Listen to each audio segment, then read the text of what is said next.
We are living inside the greatest financial experiment in human history, and most people don't even realize it. Governments borrow trillions of dollars as if it were nothing.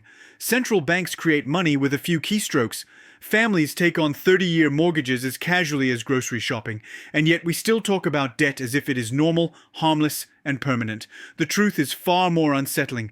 Debt has never been neutral. Throughout history, it has been a tool of power, a mechanism of control, and often a ticking time bomb waiting for the right spark. The real question is not if this mountain of global debt will cause a crisis, but when it will happen and who will pay the price when the system resets. To understand where we are going, we need to understand where debt began. Debt is as old as civilization itself. The earliest written records in human history were not poems or philosophy, but ledgers. Clay tablets from ancient Mesopotamia recorded who owed whom, how much grain, how many cattle. In early societies, debt was not just economic, it was sacred.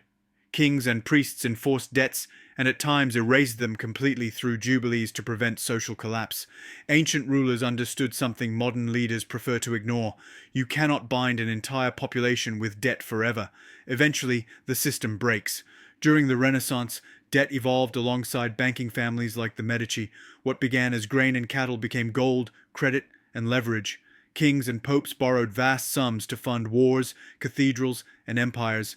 But debt always carried risk. Spain, despite enormous wealth flowing in from the New World, declared bankruptcy 4 times in the 16th century. The lesson was clear even then. Ambition can outpace reality, and even empires rich in resources can drown in debt. In the 20th century, debt became global and dangerous. After the First World War, nations carried obligations so large they could never realistically be repaid. Germany was crushed under reparations imposed by the Treaty of Versailles. The result was hyperinflation, social breakdown, and political extremism. Debt was no longer just an accounting issue. It became fuel for chaos. In 1944, the Bretton Woods system reshaped global finance. The US dollar became the anchor of the world economy, backed by gold, and other currencies were tied to it. Stability was promised, but the system depended entirely on American discipline. That discipline did not last. By the 1960s, war spending and domestic programs pushed the United States beyond its gold reserves. Foreign governments noticed and began demanding gold in exchange for dollars. In 1971, President Nixon ended the dollar's convertibility to gold. In that moment, debt became untethered. It was no longer finite. Governments and central banks discovered they could expand borrowing almost without limit, constrained only by confidence. When growth slowed, borrowing increased. When crises hit, even more debt was created to hold the system together. This pattern repeated itself for decades and culminated in the financial crisis of 2008. That crisis was not simply about housing. It was about debt layered upon debt, leverage stacked on leverage, creating a structure so fragile that when one piece failed, the entire system shook. Banks collapsed, markets froze, and governments stepped in with trillions of dollars in bailouts. The irony was clear. Institutions that borrowed recklessly were rescued, while ordinary people faced unemployment, foreclosures, and austerity. Since then, global debt has grown from alarming to surreal. It now exceeds $300 trillion, nearly 4 times the size of the global economy. Japan carries public debt exceeding 200% of its GDP. The United States adds trillions with little political resistance. China's debt is hidden in local governments and state-owned enterprises, creating risks far larger than official figures suggest. The entire system rests on the belief that debt can continue expanding forever without consequence. But debt always has consequences. It distorts incentives, inflates bubbles, shifts wealth, and places a growing burden on the future. Every dollar borrowed today is a claim on tomorrow's labor.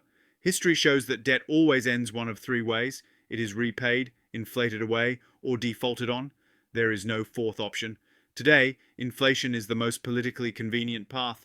It silently erodes purchasing power, reduces the real value of government obligations, and transfers the cost to ordinary citizens. Savings lose value, wages fall behind, and living standards decline, all while the system remains intact. Debt is not just an economic issue. It is about power. Who lends, who borrows, and who is protected when the system breaks. Banks are rescued, corporations restructure, politicians move on, ordinary people absorb the losses. That is why understanding debt is not merely financial education, but a matter of survival. Stripping away the illusion that debt is harmless is the first step. Studying history is the second. Building real value rather than relying entirely on paper promises is the third. History follows a familiar cycle. Debt builds. Leaders deny the risk. Crises erupt. Systems reset. The only real choice is whether you face that moment unaware or prepared. Global debt is not just a number on a screen, it is the shadow hanging over our future, and unless we learn from history, it will crush us just as it has crushed every empire before.